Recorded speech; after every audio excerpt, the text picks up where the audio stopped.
What up, world? Hi. Okay, so I got Mitzie Chappell here, a highly influential person in the recovery world, a woman of faith. She's plugged in to the solution, and thank you for allowing me to interview you. Well, thank you for allowing me to do this. I appreciate it. This is awesome. Yeah, I love being a part of this. This is awesome. So, tell us a little bit about your story. Okay. I was in my addiction for 27 years. Meth addiction, mostly about 22 years. I started using when I was about 11. Of course, it progressed as it does. Lord, I was in my addiction for, like I said, 27 years. I hit prison at the age of 21. That obviously did not help at all. I got 13 felony counts. I just kind of went day to day in darkness and just couldn't seem to get out of it. You know? So what did your bottom look like? My bottom? Bottoms. Bottoms. I got lots of those. I only had one big bottom. Okay. And that's when I came into recovery and I started my journey. But I've had several bottoms. We're talking living in tire shops. Right. In the back of tire shops with rats, and a TV ran off of a car battery. I don't know how many people know that's possible, but it is. I lived in places like that, in and out of motels, on the streets, just bouncing couch to couch, just waiting to die. Right. Basically. And I did a little bit of research, and I was told that you signed over your rights early. Well, my oldest son, his name's Corey James. I signed over my rights to him when he was 7 years old, and my sister Julie raised him. My son David, he's what brought me into recovery the last time. Okay. I had lost custody of Corey, or I'd given up, and really at that point I didn't know how to fight. I didn't see as to where. And the truth of the matter is that I was so dark, and my self-esteem was so low. And I mean, I was a stripper. I was a dope cook. I was a dope dealer. I was, an ex-convict and all of these things. And I just didn't see any hope for me to fight that battle. But I had another son, William, at the age of 35. And when I had William, I gave him up the day that he was born, because I was so far in my addiction that I couldn't stop. I couldn't understand that for the life of me, because I love kids, right? Using drugs while I was pregnant. I just couldn't stop. Same thing when I got pregnant with David. I was homeless. I was in and out of abusive relationships. DHS, the day after I had my son David, DHS and an Oklahoma City police officer came in my hospital room, and I was holding David in my arms, and they took him out of my arms. And that was the day. That was my bottom. Well, was that your turning point? I say it was my turning point. That was my beginning. Okay. Because I left the hospital like a day after that, and he was in DHS custody, and I left the hospital saying, I will never use again. Right. Look what it's done to my life. Oh my God, as you know. Right. I went directly to the dope house. Right. Directly to the dope house. Got high some more. And I stayed that way. Thing is when I went before the judge looked at me, and I'll never forget what he said. He said, my name was Harper at the time. He said, Mrs. Harper, he said, and of course I was high. I had been out for like 3 days. Right. I'm going to court thinking I look good for some reason. Just that denial. Delusional denial. Yeah. But, he looks at me and he said, Miss Harper, he said, I think you might be a lost cause. And when he said that to me, I just looked at him and I was like, yeah, you're probably right. He said, but I'm going to help you anyway. Or I'm going to give you a chance to help yourself. He said, I want you in treatment. I was like, oh, great. I had no knowledge of treatment, not really. I had no knowledge of a program of recovery. I had no knowledge of God. My life was filled with darkness and despair and chaos and drugs and violence, and it was crazy, So I'm like, treatment? There's nothing wrong with me. What's wrong with you people? Just give me my son. So I'm calling all these treatment centers, and it was the craziest thing, because I'm sitting there calling while I'm high. And I remember calling a place called Community House, and a lady named Samantha was she was the intake lady at the time. So she's answering her phone, and during this process, is this a process getting into treatment? You don't just call and go like that. She's answering the phone, and we formed a relationship. We started talking. She started talking to me about recovery and going to meetings and getting us, just working a program. And I'm like, I had no clue about any of it. But I called her one morning, and I'm, making my daily call, and I'm smoking. At the same time, I'm trying to call these treatment centers for a bed. Right. So, that makes a really distinct sound. It's like, so I called her, and I'm like talking to her, and she's telling me she doesn't have a bed. Once again, she doesn't have a bed. So I hit the pipe. And as soon as I hit the pipe, she goes, "Oh my God, Mitzie, are you smoking?" I said, "Yeah, I'm smoking. I told you I can't quit. Right. Help me." She's like, "Be here at 9 o'clock in the morning." And from then on, that was about 4 months after I had David. Okay. Almost to the day, 4 months after I had David, that I finally entered a treatment program. And how long were you in treatment for? I was in treatment for 4.5 months. Okay. And I needed every second of it. That's what's up. I am grateful for that. Okay, so what does your relationships look like today with your kids? Oh, I have a wonderful relationship with my children. Now, awesome. My son Corey will be here in about a week, actually, for Christmas. And my son David, he's an angel. I got him back shortly after he was a year old, and I've raised him. I've raised him, and I've got to watch him grow and watch him learn, and pray with him and just love him, and I get to see everything wide-eyed, and just look at that. It's beautiful. We have a wonderful relationship. That's good. That's awesome. I think that's important to share both how it used to be absolutely. And how it is today. Absolutely. And influential people that have helped you along the way. You mentioned a few. There's several. First and foremost is my husband. He's amazing, right? So, but Sean Hainline. Sean Hainline was my first sponsor.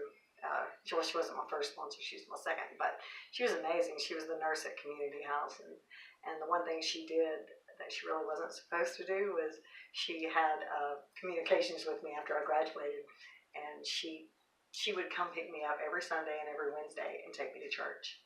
And I just seen something in her that was beautiful and amazing, and I wanted that, and I come to find out later that it's God. Right. That is what I seen. That her and Dana Pope and Jennifer McDoulet and just Jerry Dawn Jamerson is my sponsor now, and she's amazing. I don't like how truthful she is sometimes. So I'm not one of those people. I guess I'm like most of us. I don't like being called on my crap and being told when I'm selfish. But I love her. She's amazing. Yeah, I love Jerry too. So many people have just poured into me. Yeah, that's awesome. Yeah, we grow together. Yeah. So how much time sober do you have? 10 years. 10 years. A little that's over awesome. 10 years. My sober date is June 21st, 2008. Cool. Yeah. That's awesome. Yeah. The day I walked in that treatment center was June 20th, 2008, and I used right before I went in, so the next day is my sober date. Awesome. So when it comes to mentoring, I did some asking around, and you have this no nonsense policy. I don't play. People talk about you like you are the truth as far as you're not going to take any excuses. I don't, and the reason that I don't is because I love them. Right. I love them, and I want them to get better, and I know this to be true. If they would have tiptoed around my feelings whenever I got clean and sober, right, I would not have gotten clean and sober. I would have manipulated that, right, and I would have used that to my advantage, because that's what I did. I was a manipulator and a user, and I wanted everybody to feel sorry for me. There is no excuses for me. Right. When you come into sobriety, you will do this. Right. Or, right. Consequences. You will deal with consequences. Right. Yeah, I call my girls on their crap. I love them too much to let them stay where they're at. Yeah, that's good. I like that and about sometimes you. I'm a little too harsh, I guess, maybe. So, life accomplishments. You talked about a few. You got your kids back. You got good relationships with them. So, you've become a good parent. I have. And So Storm. Talk about Storm. Storm. Storm is amazing. I met this couple at church a couple of years ago, and Georgia Meredith Schaefer. And when we first met them, me and Joey was called into a pastor's office to talk to them about the Freedom Ministries at Victory, and to just kind of guide them and help them in that area, because Freedom Ministries is like a recovery-based thing. But they, about a year and a half ago, they came up with this, God called them to do Storm. And what Storm is they call it Strategic Treatment Options and Recovery Ministries. And what we do is we're just kind of boots on the ground. It's almost like doing 12-step work all day long. Right. And that's what I do best anyway. So I love that. And I'm getting paid to do it. I mean, right? That is cool. That's like way cool. That's awesome. But I love the direction that it's going, and I love its purpose. That's awesome. And so contribution, service contribution, I think that's a big part of our recovery, and all of our recovery, those that helping others, right. always. Yeah. And so community house. I love community house. I still I take the alumni meeting to community house every Tuesday. Well, every other Tuesday. I alternate with Chris Holt at this point. It was Jason Boyster, and we just kind of alternate out, And I sponsor women from treatment centers, and I worked at Community House for almost 8 years, and it was a joyful and amazing, wonderful place, and it taught me so much. I learned from them as much as they learned from me. I think that's what's in my soul, is to guide and to serve and to love, and I was definitely called to do what I do. So, yeah. That's awesome. Okay, so I spoke to Feather Sky. She's a mess. I love her. Yeah. And she loves you too. Yes. And one of her questions for you, she wanted me to ask you is, when you lost complete control, how did you find your way back? When I lost complete control? Or when did you know that you've lost complete control? Was it when that moment when the judge? No, it was further down the road. I am so hard-headed. Right. It took me a while. I was doing some, I think she knew the answer to this. I was doing some treatment work when I was in treatment, and my life was completely and utterly out of control. Even in sobriety, when I was in treatment, it was complete darkness and anger. That's all I had in me was anger. And, I like I said, I was doing some work on some sexual issues as a child. Right. One day, and I came out of the office, and some guy at the treatment center said something stupid sideways to me. And my normal reaction to that back then is to hit you. Yeah. And I couldn't do that. And, I remember I ran to my room. My room was at the end of the hall at Community House, and I hit the floor. I tore up my room, rampage. Just threw it, flipped dressers, flipped beds. Everything was torn apart, and I just hit the middle of the floor in a fetal position and started screaming and crying to God to take me. I did not want to be here, and I didn't have any fight left. I literally, it was the first time in my life that I heard that was the ultimate surrender for me. I don't have anything left, and I can't fight anymore because I'm a fighter. But that day on that floor, I heard the voice of God, and that was the first time I always heard of God, heard God's always with you and yada, yada, yada, and all this stuff, but I never felt that. Right. That day on that floor, I felt that, and I knew that. And when I heard that, and I heard that voice tell me to get up, you're not finished, I stood up, and I was like, whoa. Right. We're talking fire inside of me but I truly believe that I had to come to absolutely the end of me. I had no more ideas. I had no more strength. I had no more people to blame, Right. None of that. Right. I had to just go, I just want to die. Right. Thank God he had other plans for me. Right. But I know at that point I was either going to learn how to live or I wanted to die. Right. So it's kind of like he has to break us to make us. So. Right. Especially when we're tough. Right. Yeah. Or we think we're tough. Right. It's like I can. I got a lot of fight in me. So for me to be laying on the floor and screaming and crying, I got nothing left. I had to absolutely let go of everything that I thought I had or thought I knew. That's good. So you brought up abuse. Yeah. And Chrissy Alexander wanted me to ask you, identifying with women in recovery that get abused or the trafficking that happens. What would you say to those women out there in those type of situations, looking back, going through what you went through? What kind of advice would you have for them? Oh, that's a hard one. First thing is I would cry with them and hug them and let them know that they're not alone.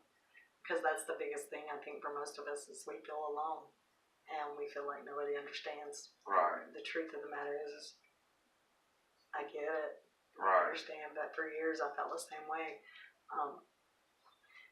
Time does not heal wounds. That is a lie. Work, walking towards God with every bad thought. Right. Talking about it. Talk about it. Right. Don't let it hold power over you. Because the more I speak about it and the more that I can talk with somebody and identify with that person and empathize with that person, the less power that holds over me. Yeah. And I was just mentoring with one of my girls I mentored this morning, and we talked about that very thing a little bit, and I looked at her and I said, baby, God can't heal your heart unless you give it to him. Right. And for me it was all about that surrender to God and to just keep surrendering. Right. It wasn't a one-time thing, and it wasn't a one-issue thing. It was all my issues. Right. Every step of the way, and I had lots of issues. Right. But I think to just let them know that there is help out there, and we do get past it. We get past looking behind us. We get past being afraid of the dark. We get past being afraid when somebody comes up behind us. I think, like I said, the more we talk about it and the more that we just give that to God and begin to let him heal us, That's awesome. Yeah, I would think the first thing that comes to mind is trust. Yeah. Trust is out the window. Yeah, everything is out the window. Yeah, and you don't feel safe. Yeah. And I had to, for me personally, I had to identify with someone like me. Yeah. First to Absolutely. even give room for hope. Give room for healing. Yeah. Hope or anything. Yeah. And the one thing I would absolutely tell women is let yourself heal. Don't get into a relationship. Don't get into something crazy. Right. Don't continue that same pattern, because we have so much power in those decisions, and I'm constantly talking to my girls about relationships, new and recovery. Right. It's like, man, I had a lot to heal from. Right. I mean, a lot to heal from. And if I don't trust and I don't love and I don't have all those things that you were talking about, those are things that we lose. Right. It's like we lose those pieces of ourselves in that life. If I don't have all those things to bring into a relationship, then why am I moving towards being in a relationship? That was crazy to me. Right. Because we attract what we are. We attract what we are, and I was a hot mess. I already know. And that's me too. So I get that because, and that's a big topic in recovery, is relationships in recovery. Oh yeah, and absolutely. when one is ready. You know what? I don't know if we were going to talk about this or not, but I'll tell you right now. They told me when I first came into recovery, a year. A year is standard, right? Right. Not for me. Right. But I didn't have a problem with it. I was like, I don't like you. I don't like me. I don't like him. I don't like her. I don't like any of y'all. So I don't need no relationship. We're good. Right. That first, it was a year, and then it was 2, and then it was 3. And then I started praying. I was like, I don't know if I'm supposed to be alone for the rest of my life, but if I am, then I'm okay with that. But if I'm not, then show me who. And that's when I met my husband. Okay, so now that you brought that up, what about Joey? He's awesome. Like, I know he is. What about him that said, you're the one. Oh, that's a crazy story. You got a minute? Yeah, okay. I do actually. Okay. I asked God to begin to show me who, and I had met Joey before, and I knew him from church. We didn't never talk or anything, but I had seen him before, and we said hi and stuff like that. I I finally walked up to him at church one day, and I was like, you know I like you, right? And he said, no, but okay. So we had a date, and truth be told, that one went really great. The date went really great. I think he got a little scared and gun shy after that, though. But I was talking to him on the phone about a week later, and sitting there talking to him on the edge of my bed, and I'm a very visual person, right? And God speaks to me in pictures sometimes. Right. Well, and through meditation. Well, I was doing a meditation when I was in treatment, and the meditation was on who do you feel safe with, and when I was doing this meditation, I had my eyes closed, and it was the inner child, abusive relationship, abusive and stuff like that. And at the end of this meditation, she said, "Now you have to leave her with somebody. Your child, you have to leave yourself with somebody." And my eyes flew open, and there was nobody. It scared me to think about leaving my child with somebody.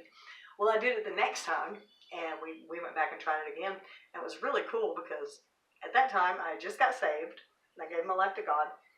So at the end of this meditation, I could see myself sitting in Jesus' lap on a swing, and which was really cool. But I hadn't thought about that in years at this time. So I'm sitting there, and I'm talking to Joey, and on the phone, and after we hung up, I laid back, and as soon as my head hit the bed, it was like that picture. Wow. But it was me with Joey. That's awesome. I was like, oh my God, he's the one. That's awesome. I was like, I jumped up. It kind of freaked me out a little bit. Yeah. But thank you for sharing that. Yeah. That's awesome. Okay, so, when mentoring, let's go back to mentoring real quick. Compassion fatigue. What do you know about that? I know lots about that.